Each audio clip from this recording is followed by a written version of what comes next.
So, guys, West Ham United 2, Manchester United 1, full time from the London Stadium on this Sunday afternoon, where you thought Casemiro rescues Manchester United a point.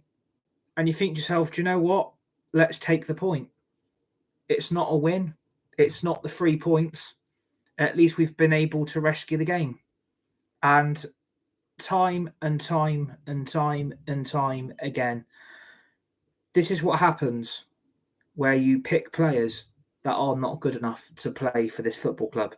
And you've got players who make bad decisions in the closing stages of this game to throw away all 3 points, any chance of a point, and any chance of Manchester United getting a result on this Sunday afternoon, which for me today signals the end of Erik ten Hag's manager career as Manchester United's current manager, because that today sums up our fucking season as a whole. That sums up our fucking season. It's not good enough. It's not acceptable. Manchester United were all over West Ham inside that first half. Absolutely all fucking over them. How Manchester United did not go in at half time 3 or 4-0 up, it absolutely bewilders me. But it does not surprise me that Manchester United shoot themselves in the foot time and time and time again. And it's the same old Manchester United. It is the same old story. It's the same old bollocks. It's the same old bullshit. And it's the same old excuses that Manchester United will come up with to try and paper over the cracks for Erik ten Hag tonight. There is nowhere to hide tonight that Manchester United had the opportunity to win that game today. That West Ham team were there for the taking inside that first half. You look at the amount of chances we had to score goals, and Manchester United didn't take any of the opportunities we had on that West Ham goal. That back four of Wan-Bissaka, Mavropanos, Kilman and Emerson was so wide open. The amount of mistakes that back four made and the amount of gaps that back four let Manchester United have is absolutely unbelievable. Defensively, West Ham were at 6s and 7s, and Manchester United did not take the opportunity to bury them in that first half. If we look at the first few opportunities, our standout player by a mile is Garnacho. For me, probably player of the match today. Created most of that attacking opportunity inside that first half. But what annoyed me is that the 2 chances he had on that West Ham goal, Garnacho takes neither of them. The first shot he has on that West Ham goal, unluckily, it comes off the West Ham bar. That should go in. How he's not scored that and how that has not ended up in the back of the West Ham net is unbelievable. And then when he gets past, it's either Wan-Bissaka or it's Mavropanos. He gets inside that West Ham penalty area and has a one-on-one against Fabianski. How that has not gone in and how he has not managed to find the back of the net, especially with the position that Garnacho is in one-on-one with the goalkeeper.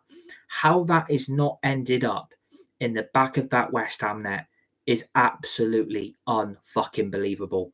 Those 2 chances Garnacho had should have gone in. I could have scored them myself. Those 2 opportunities he had on that West Ham goal, both of them should have gone in. There is no excuse from Garnacho to not put those 2 opportunities in the back of that West Ham net. They are clear goal-scoring opportunities for Garnacho to get Manchester United our 2-0 lead, because we've absolutely battered that back four. I can't believe how wide open West Ham were. And I said West Ham have been very, very inconsistent this season. And I said they concede a fuckload of goals and they concede a fuckload of opportunities for the opposition to be in. And you look at the opportunities that they gave us, Manchester United can't bury them. That is a big, big fucking worry. We could have had that game done at halftime. Erik ten Hag could have rotated inside that second half. But what's happened today is, what's happened yet again today if you look at the two Garnacho opportunities, you then look at the Bruno Fernandes opportunity where Casemiro puts in a delicious ball into the West Ham penalty area. It's a brilliant cross. It's a brilliant ball into their penalty area. And Bruno Fernandes has timed the run so perfectly. Bruno Fernandes has absolutely timed the run to perfection to get the header onto the ball. And he keeps himself in an onside position. How is he not buried that is unfucking believable. That's goal scoring chance number 3. Goal scoring chance number 4 has to go down as miss of the season. Miss of the season. And yet again, the Diego Dalot fan club, get yourselves on here and give me why you back Diego Dalot so much. Give me your reasons why you think Diego Dalot actually improves this Manchester United team.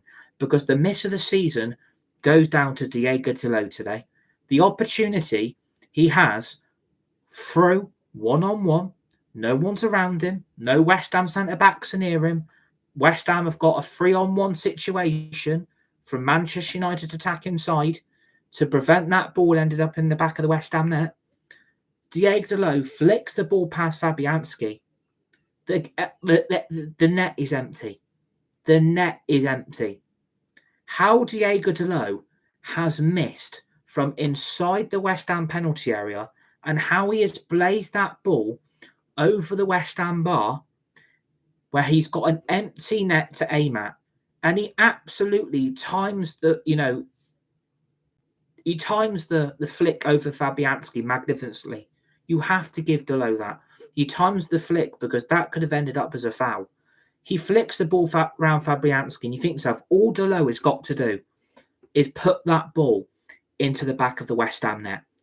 How he has blazed it over from 3 or 4 yards out is unfucking believable. He has got an empty net to aim at. You should be scoring that. There is no excuse from Diego Dalot not to score that goal. That should have ended up in the net and it would have given us that lead before half-time. He's absolutely missed an absolute sitter of an opportunity to bury that. It's an empty net. All you've got to do is tap it into the back of the net. It gives us the lead. How he has missed from how far in he was inside that West Ham penalty area and how he's blazed that ball over so far, I can't understand how he has not scored. But this is my argument. If you use players like Dalot, who aren't your typical goal scorer, and they think, they've got an unlikely chance to be on the score sheet, you kind of wouldn't expect them to score. But the opportunity that is right in front of Dalot to bury that should go in. How he's missed is unbelievable. It's absolutely shit from Dalot to, miss that opportunity to give us that lead before half-time. Because it could have been a cricket score inside that first half. It could have been a cricket score because the opportunities were going Manchester United and Manchester United's way only. West Ham could not get out their own half because Manchester United were battering that West Ham goal. And sooner or later, we should have taken that lead. We should have got that goal and we should have got in front. How Manchester United have not been able to convert the 4 or 5 decent opportunities to not just win that game, to dominate the first half, go into half-time 4 or 5-0 up, because that is how bad West Ham actually were. West Ham were fucking terrible. I can't believe how bad their back four actually is. You thought Kilman was meant to be this world-class centre-back for West Ham. He was brought from Wolves, quite expensive as well. He ain't that world-class centre-back West Ham fans thought he was. Aaron Wan-Bissaka, has come back to haunt his former side. Wan-Bissaka has got his revenge. Wan-Bissaka has got his fucking one over Manchester United for basically saying, you shouldn't have let me go. You should have kept me. Look what I could have offered you if you would have kept me instead of selling me to West Ham. He has fucking got one over us today. And do you know what? Fair play to Aaron Wan-Bissaka, because do you know what? He's got out of this hellhole that Manchester United have become this season.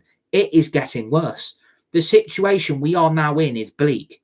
We are currently in the Premier League table, as results currently stand, Manchester United are currently, and it's a very, very bad one, it's not a positive one, we are now 14th on 11 points from 27 available, on a goal difference of -3.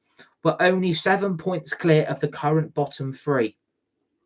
Manchester United have got to make a decision tonight. Manchester United have got to make a decision which is going to affect the rest of our season, which is going to affect the rest of this Premier League campaign, but also the European campaign. Man United have got to make a decision tonight, because that today is the final straw for me. I can't back a manager who is getting it so terribly wrong. He's getting his tactical setup wrong. His team selections is wrong. Erik ten Hag is absolutely getting himself the sack.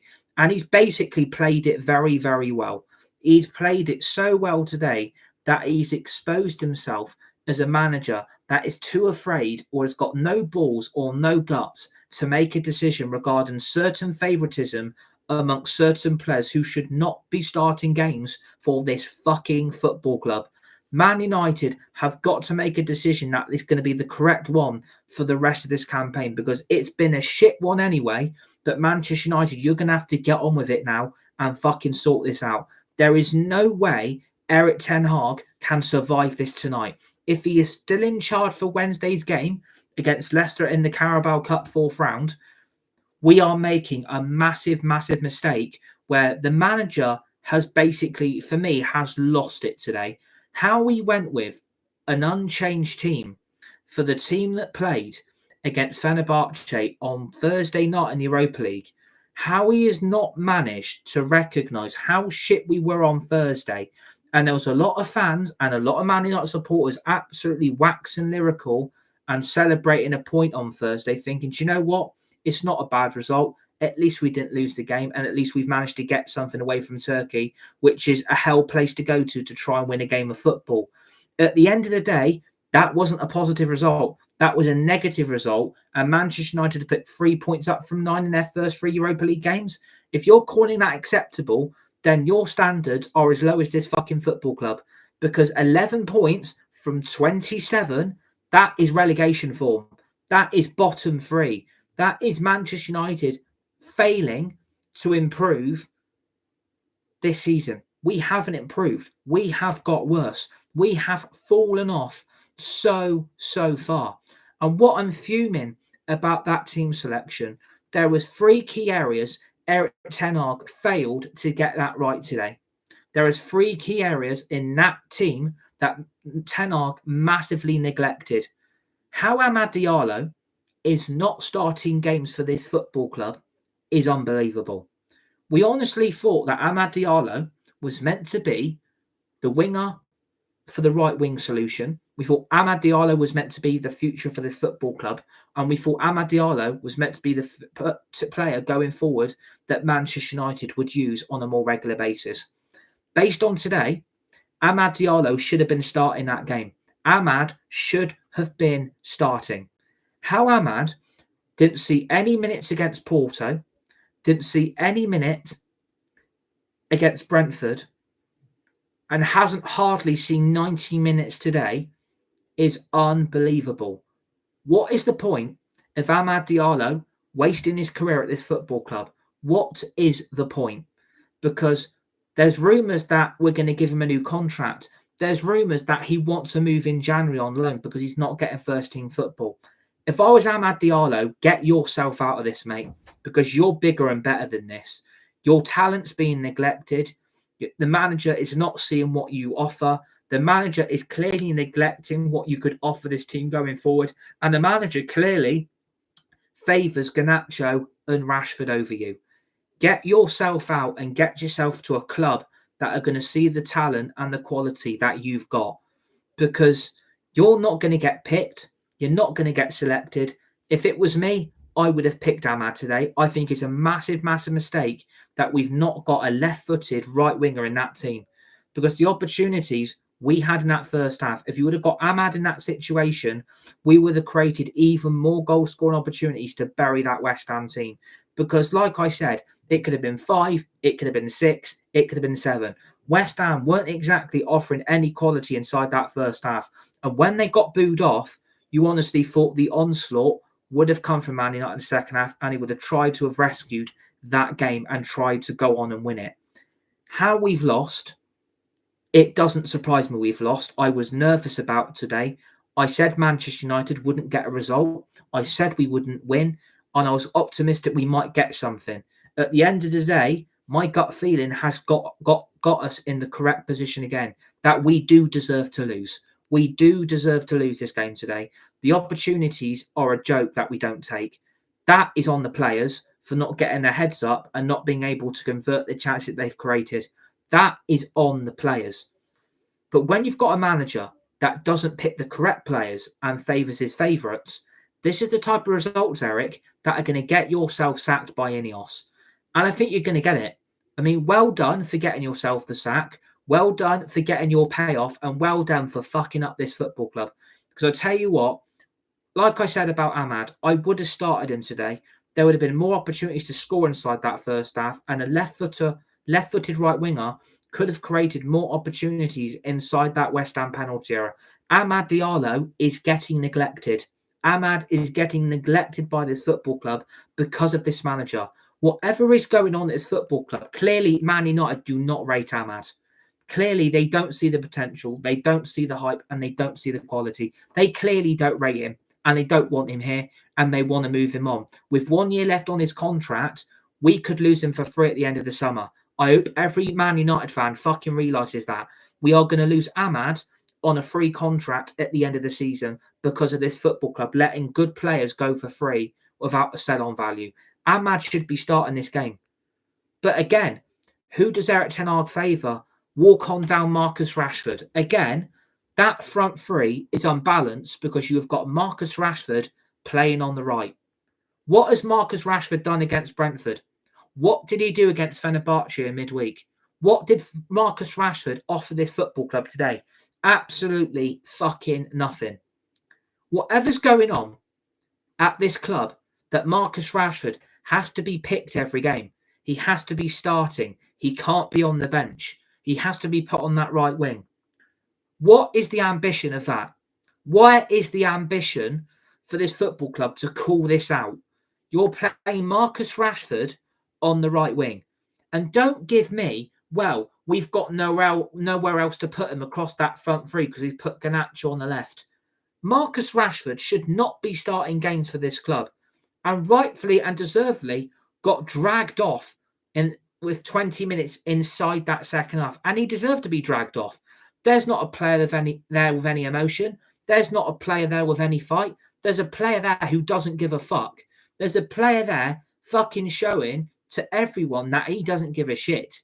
No matter if we win, no matter if we lose, no matter if we draw. No matter what Marcus Rashford does for this club, he doesn't care. And it showed on his performance today. He did absolutely fuck all on that right wing. And again, it's not his fault. But at the end of the day, he should still be able to fucking step it up and still be able to produce, even though he's out of position. But the problem is, Erik ten Hag is putting Rashford in that position. But Rashford, based on his last game, if you've got any balls, Erik, and he's not performing and he's not been at the level that you want him at, why aren't you dropping him? Why aren't you putting him on the bench where he fucking deserves to rot? I'm sorry if people don't like it that I'm going in on Marcus Rashford, but he did nothing in that whole 60-odd minutes that he played today. He did nothing to increase or, amount any pressure on that West Ham goal. He did nothing on that right wing to convince me he was going to create us opportunities or even get himself a goal. He did nothing on that right wing. And again, it looks like by the body language and the vibe I'm getting off Marcus Rashford that he don't want to be here. Like, there is the door. The door is here. My bedroom door is literally here. If Marcus Rashford wants to walk out that door, be my guest. Come on down to the dance floor, we'll have a boogie, and I'll push you out that door. Because I tell you what, mate, if you're not performing and you don't care, don't be at this football club because we're going to still be here without you. It is time Manchester United and Ten Hag realised if Marcus Rashford ain't doing it, I've got to change this at half time. Why you left it 20 minutes into the second half to change that substitution and bring Ahmad on is absolutely bewildering. It is unfucking believable how bad that tactical change was. Ahmad should have been brought on as soon as that second half started, and Rashford should have been read the fucking riot act, because he did not do anything to give me any vibes that he was going to be good today. He didn't perform. He was absolutely wasteful. There was no point him being in that team. There was no point him starting that game. There was no point. I'm sorry to say, the days of Marcus Rashford at this football club are done. I don't want to see him starting any more games for us. I'm done with him. Erik ten Hag is going to have to realise this is your problem, mate, because you're picking him. You're selecting because you're right. You're living right up his ass crack. You might as well get a shovel to start digging your head out his ass, because at the end of the day, if Marcus Rashford ain't performing, you see it on the performances. You see the lack of energy. You see the lack of enthusiasm. You see the lack of being bothered to even try and win the ball back when he loses the ball or he loses possession. You don't see him trying to create any chance on that West Ham goal. I'm sick to death of Marcus Rashford starting games for this club. It's about time he was dropped, because he ain't going to improve. He's going to get worse. He's declining now. The days of his Man United career are done. He has to go in the summer or get rid of him in January, because he ain't performing. He isn't stepping up here. You've got to do something drastic to change this around, Erik. Because I tell you what, mate, if you survive tonight, you have got more lives than a cat. And I think today, like I said, Erik ten Hag had 5 games to prove himself. That was Fenerbahce and now today. So Erik ten Hag has got 3 more games to turn this around. I wouldn't give him that opportunity. I would say to Erik, do you know what? We've given you this opportunity to turn this around after this international break. We have got 4 points from 9. 4 points from 9. That is not good enough. 11 points from 27 in this Premier League season. And Ineos and Sir Jim think that is acceptable. Like, where is the standards? Where is this high ambition to get us back where we need to be? But it's all this, you're going to have to be patient. You're going to have to wait another 3 or 4 years. It's going to take another 3 or 4 transfer windows to get us where we need to be. Yeah, we haven't got patience for that. We can't be waiting any longer. We've gone through enough since 2013. We're on 2024. We're nearly on 2025. So you're telling us, add a few more years onto that after this next year, we are going to be in this mess till 2028. Do you think fans and supporters are going to stick around for this? Because I tell you what, they won't. Fans and supporters will not stick around for this. And I would not blame fans and supporters if they walked away from this football club, because enough is enough now. Enough is enough. Like, it can't carry on like this. If they do sack him, I don't want an interim. I want a brand new manager in straight away. I don't care how much it's going to cost to sack the manager. I don't care how much it's going to cost to bring a new manager in. I don't care. I've got no sympathy for Manchester United, because you've put yourself in this situation where you had 2 weeks before the Brentford game during a pathetic international break to decide what to do with Ten Hag. And you couldn't decide over 2 long fucking meetings over 2 days at Old Trafford and in London. What the fuck were you doing in those meetings? Playing a football manager, eating what's-its? It is unbelievable that Ineos couldn't see the season was over in that meeting. They couldn't see, oh, we don't know what to do with Ten Hag. We don't really want to sack him. So are you going to sack him now we've only got 4 points from 9? Do you think that's sackable? Because in my view, it is. He has got to go. But the problem is, it ain't just him that needs to go. It's half this team. It's these fucking players that clearly aren't good enough. Clearly aren't good enough. And it shows. It shows why we aren't stepping up. It shows why we're so shit. Because if you look, not just Ahmad that's not getting neglected, let's talk about that fucking midfield. UGARTE was absolutely magnificent against Fenerbahce on Thursday night. Man of the match, player of the match in my view, made that midfield so good to watch in the early stages and was dominating the CDM role and defending our goal with all his might. Player of the match, man of the match, puts in such a great shift, does his midfield job that he was brought in to do on Thursday night. And he deserved to start because he was brilliant. He didn't put a foot wrong in that Fenerbahce game. He was brilliant. He denied a goal scoring opportunity for Tadic to equalise for Fenerbahce inside that first half. And all of a sudden, Erik ten Hag's gone, do you know what? I don't really want to start Ugarte against West Ham. I want to go back to getting Bruno back in that midfield. I want to start Eriksen with him. And do you know what? Let's stick Casemiro behind it, those two. What idiot decided that was a good idea? What did Ugarte do wrong not to start that game today? Someone give me a reason, and don't give me, well, we need the players. We need to freshen the team up. We've got fixture after fixture coming at us over the hills and far away. You might as well put the Miley Cyrus song, The Climb, on, because the climb we're on, we're falling down that mountain every fucking step that we're slipping up on. And that was down to that midfield that was neglected for 97 fucking minutes. Actually, we played 112 minutes today. We neglected that midfield for 112 minutes. Why that midfield wasn't changed inside that second half, it is delusional management. It is delusional tactics. It's a delusional setup that is going to set Man United up to fail. Because Eriksen looked knackered in that second half. Bruno, who, you know, is meant to be the captain, is meant to be the leader, is just pinging balls left, right and centre. Left, right and centre. That is all I saw Bruno Fernandes do all fucking game long. Is ping long balls, ping long passes, try and get it to Garnacho, try and get it to Rashford, try and ping the ball up to HOJLUND. Was that a good idea, putting Bruno in today? Was that actually a good idea, bringing him straight back in? Because all we've turned into is long ball FC. Give Bruno a ball and watch him ping the ball long. Give Bruno the ball, watch it ping it down the middle. Give Bruno the ball, watch him ping it left. Give Bruno the ball, watch him pin it right.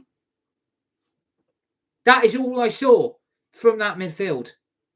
And it didn't help Eriksen, who looked absolutely knackered today. Let's be honest. Eriksen didn't step up because he had to play 96 fucking minutes against Fenerbahce, and he's played 112 minutes today against West Ham. Well, actually, he didn't, because that substitution, which was a joke, by the way, let's talk about this. The substitution of Eriksen, you all thought yourself, right, you've got Ugarte on the bench, Erik. Bring Ugarte on to swarm that midfield up a little bit more, to keep that midfield a little bit more defensively solid. Keep that midfield a little bit more compatible. Eriksen got brought off for Joshua ZIRKZEE. And I'm not being rude. ZIRKZEE's not a midfielder, Erik. He's a striker. Why we then decided to switch it to a 4-4-2 diamond and start ZIRKZEE up with HOJLUND and have Garnacho and Ahmad inside the 4-4-2 diamond with Fernandes and Casemiro. What the fuck is that? And I know ZIRKZEE got the assist for Casemiro's equaliser, and I get that. And maybe, you know, to be fair, that did pay off for ZIRKZEE getting him that assist. That's 2 assists in 2 games. Maybe all of a sudden ZIRKZEE starting to turn a corner. But what did he do apart from that inside that second half? Like, someone give me what else he did to change that game, to mould Manchester United a bit more.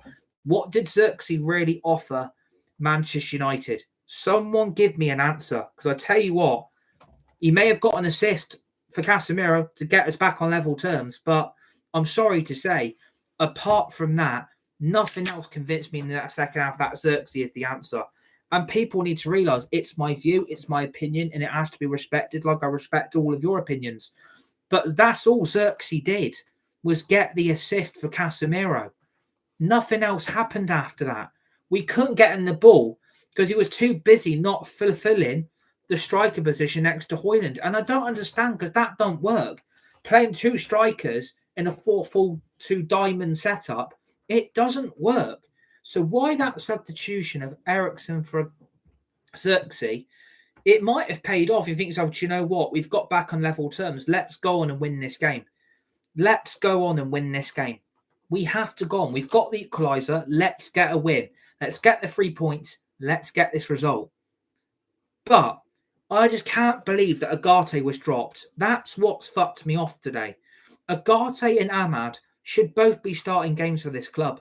Why they're not is delusional. It's absolute delusion. You think to yourself, Ugarte took 3 months to sign from PSG. It cost us 60 million to bring him here once McTominay and Hannibal Mabry were sold. And all of a sudden, Erik ten Hag's got pissed off McTominay's gone. He's probably deep down pissed Mabry's gone and probably favoured those two over UGARTE. And he doesn't want to use UGARTE now. He doesn't think UGARTE has got the energy or the levels to be consistent on a consistent basis. Well, it's not going to help UGARTE if you dropped him for today where he didn't put a foot wrong on Thursday. Why UGARTE was dropped is a bad idea because that midfield is so much more solid. And that, again, is on Erik ten Hag for not selecting UGARTE over Eriksen. He could have started, instead of playing, Eriksen, he could have put Casemiro next to Fernandes, pushed him a bit more further forward to get that ball forward a bit more. And he could have started UGARTE in the CDM role, which he was brought in to do the job in the first place by this fucking football club, because we paid the 60 million to PSG in the end after 3 fucking months. I mean, it takes 3 months for MasterChef off fucking Australia to finish. Like, I'm not being rude. It shouldn't be taking Man United that long to sign a fucking player. 3 months is a joke. We're going to be efficient this summer. We're going to get our deals done very, very quickly. We're not going to piss about. We're going to get them done. We missed UGARTE from the start of the season. This is why UGARTE's not playing games. Because ten Hag probably thinks, well, like again, I'm not Harry Potter. UGARTE's going to take weeks. It's going to take months for him to embed to the Man United way. What a load of bullshit. What a load of bullshit. It's unbelievable. It is unbelievable that apparently it's going to take UGARTE 3 months to get up to scratch. My fucking ass is more up to scratch than fucking ten Hag's decisions. At least I can keep my ass clean, Erik, because your ass is getting more and more shittier because of your team's performances on the fucking pitch. I'm sorry, ten Hag has got nowhere to hide. And don't come at me, well, the injuries are costing us. We've got to play so many games of football. I don't care. I really do not care. I'm sorry, I don't have sympathy. I don't care about these players, their feelings, their well-beings, or their emotions. I don't care that they get hate. I don't care that they get crap on social media. I don't care about them because they are professional footballers who can't do the job. They're professional footballers who do not do their job as a professional.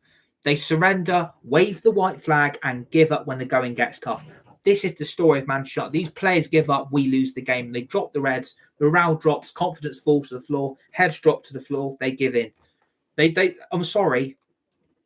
This is the story of Manchester United when you've got players who don't give a toss. They don't give a fuck. I'm sorry. Lazy, lazy bastards who clearly should not be here at this football club.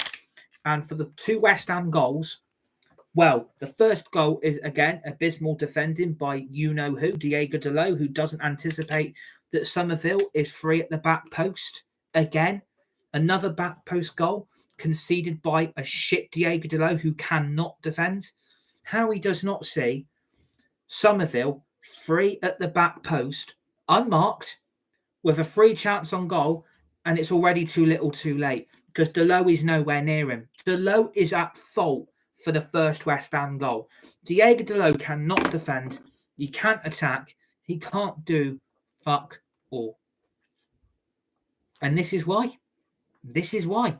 You can't be leaving a West Ham player unmarked at your back post. Diogo Dalot should have been there to defend that opportunity from happening. Why Dalot does not anticipate that Somerville's there? He looks over his shoulder. Did you see the look? He gave Somerville the look. He knew he was over his shoulder. Why Dalot did not get back into a defensive position to try and anticipate that through ball that fell so nicely from Danny Ings to Somerville was brilliant. That through ball from Danny Ings to Somerville was brilliant. But why Dalot knows I've got Somerville at the back post. We've got to prevent this from the falling to Somerville because he's completely unmarked here. I must make sure that Somerville does not get that ball. But again, Dalot just fucking stands there like a fucking statue, like on a chessboard. He just fucking stands there and lets Somerville have a free shot. It's unbelievable. You cannot teach that. You have to be defending the back post to make sure that the ball does not fall to that opposition player. Because Somerville will score, and like he did. But again, it's not just Dalot. That was the poor defending. It's the fucking goalkeeping again. That should have been saved. That was savable. How Onana does not anticipate that Somerville is going to shoot straight away. Onana's not quick enough to react. He's too fucking slow. He's like that fucking snail from the magic fucking roundabout who's fucking Mr. Know-It-All. Oh, you know, you can't, you know, be that late to react. You've got to be anticipating that Somerville is going to shoot, and he's going to shoot quite quickly to react to this through ball from Danny Ings. He should be saving that because it's an easy chance to save from the goalkeeper. It is so easy. You can't teach that. It is simple goalkeeping. You've got to be able to react to the quickness on the opposition player's shot. And he doesn't do it. It's too little too late because Somerville has hit the shot straight away into the back of Onana's net. But it's poor goalkeeping. That, for me, again, you can save that. You should be saving that. There is nowhere to hide from Onana and DALOT for the first West Ham goal. But the second West Ham goal, you know, again, we all thought that DALOT was meant to be this world-class centre-back, was meant to be the future, the answer to Maguire and Lindelof.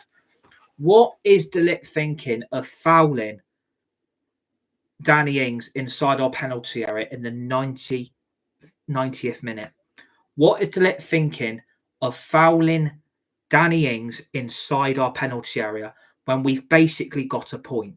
We've rescued a result. We've rescued a point. Don't throw away a stupid tackle or a stupid blunder, or don't put your leg out and foul Danny Ings.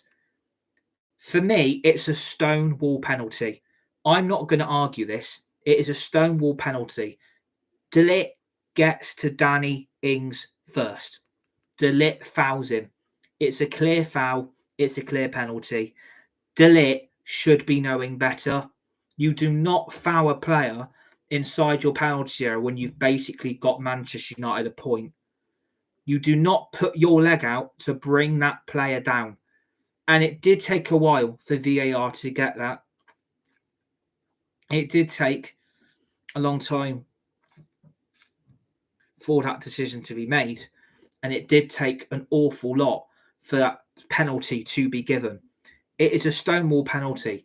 And you've got all these Manchester United players surrounding the ref like it's a fucking game of dodgeball outside in the courtyard at break time if you're at school or bloody college or whatever. It's a stonewall penalty, in my view.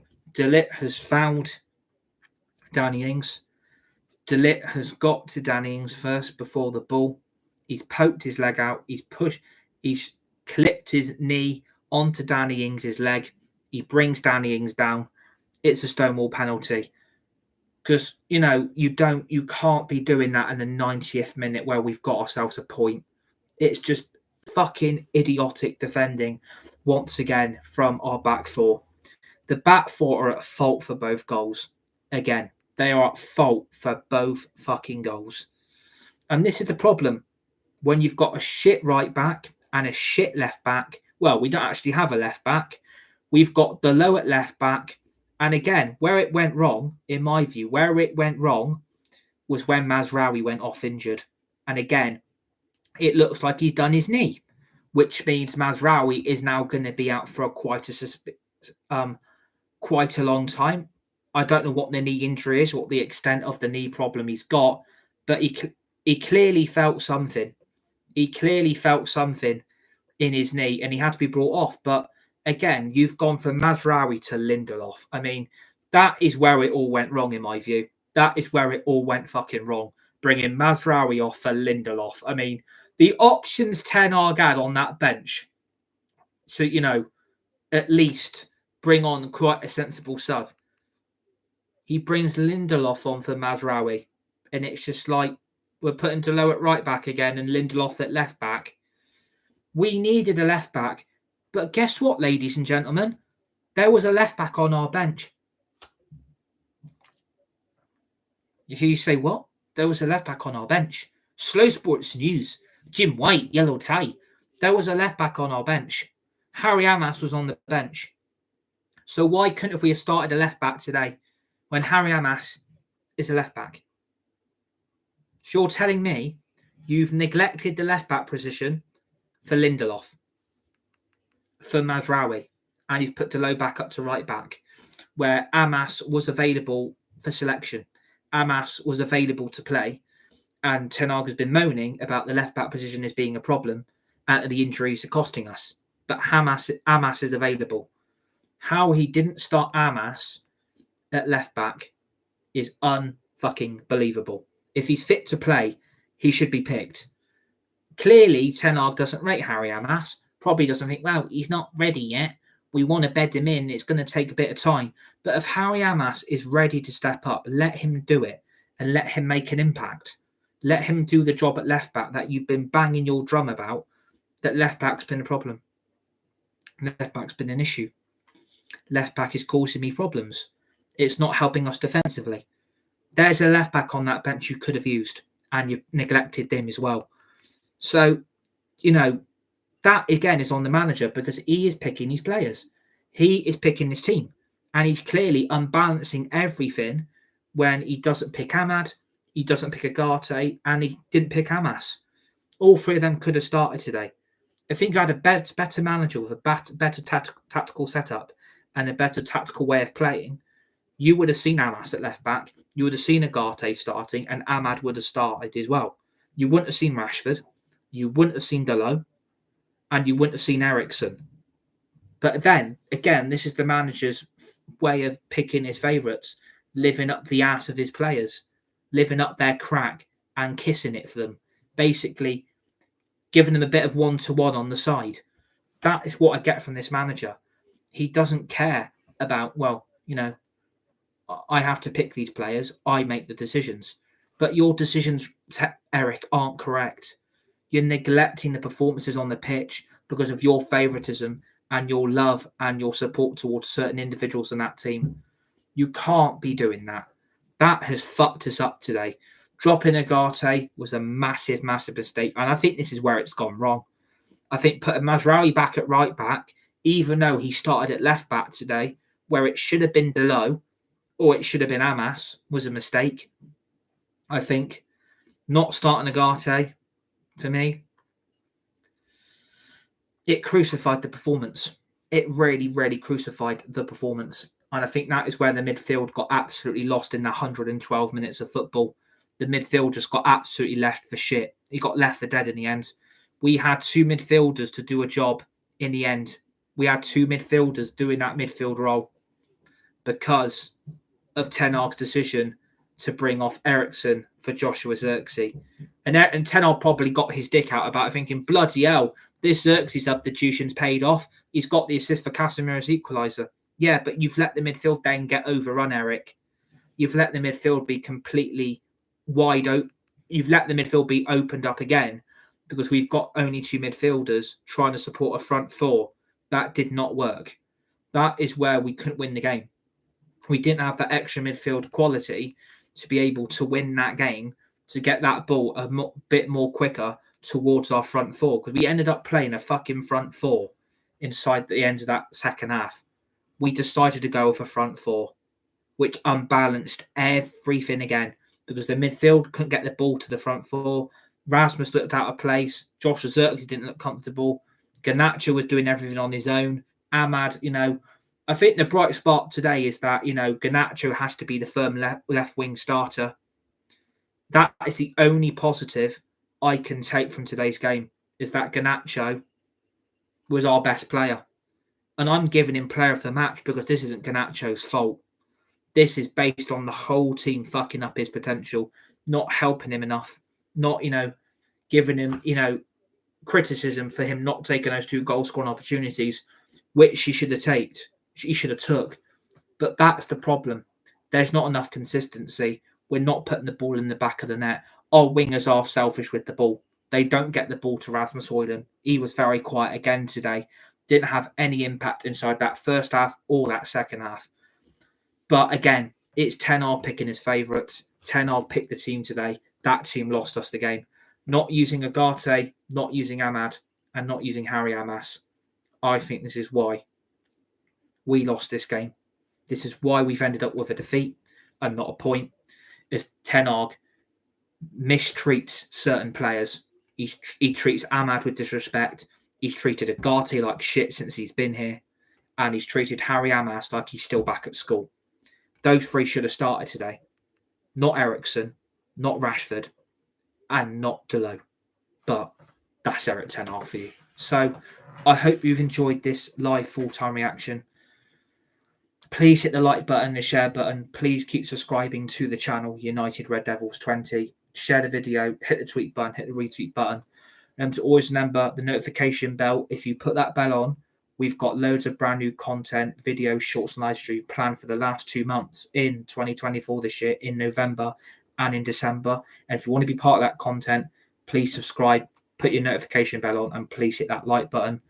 And then obviously we go again on Wednesday night. We've got the Carabao Cup 4th round at home to Leicester at Old Trafford on Wednesday night, which is live on the telly, thank God, so we can actually watch the game. So I've had to watch the game on my phone. This game should have been on the telly today, but they decided to chuck Newcastle against Chelsea and Arsenal against Liverpool.